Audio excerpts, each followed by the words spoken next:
प्रधानमंत्री पीक विमा योजनेअंतर्गत खरीप हंगाम 2025 मध्ये विमा कंपन्यांकडून तांत्रिक कारणे पुढे करून मोठ्या प्रमाणात शेतकऱ्यांचे अर्ज रद्द करण्यात आल्याचा प्रकार जिल्हा प्रशासनाच्या रडारवर आला।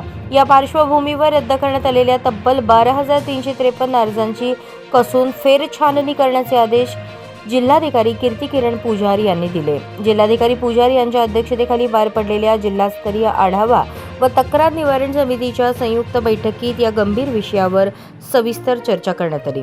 बैठकीदरम्यान अनेक अर्ज केवळ तांत्रिक कारणे दाखवून रद्द करण्यात आल्याचे स्पष्ट झाले। काही प्रकरणांमध्ये विमा कंपन्यांनी घेतलेले आक्षेप हे नियमबाह्य आणि तथ्यहीन असल्याचे निदर्शनास आले।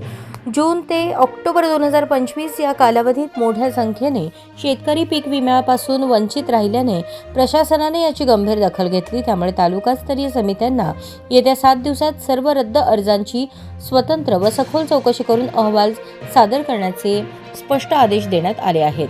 दरम्यान अनेक शेतकऱ्यांचे अर्ज त्रुटी दर्शवून रिव्हर्ट करण्यात आले आहेत। केवळ संगणकीय किंवा तांत्रिक अडचणींमुळे कोणताही शेतकरी विम्यापासून वंचित राहू नये यासाठी आपले सरकार सेवा केंद्र चालकांना तात्काळ कार्यवाहीचे निर्देश देण्यात आले आहेत। जिल्हाधिकाऱ्यांनी यावेळी स्पष्ट शब्दात इशारा देत सांगितले की शेतकऱ्यांचे अर्ज अन्यायकारक पद्धतीने रद्द केल्याचे सिद्ध झाल्यास संबंधित विमा कंपन्यांवर कायद्याच्या चौकटीत कठोर कारवाई करण्यात येईल। प्रशासनाच्या या भूमिकेमुळे शेतकऱ्यांमध्ये दिलासाची भावना निर्माण झाली आहे।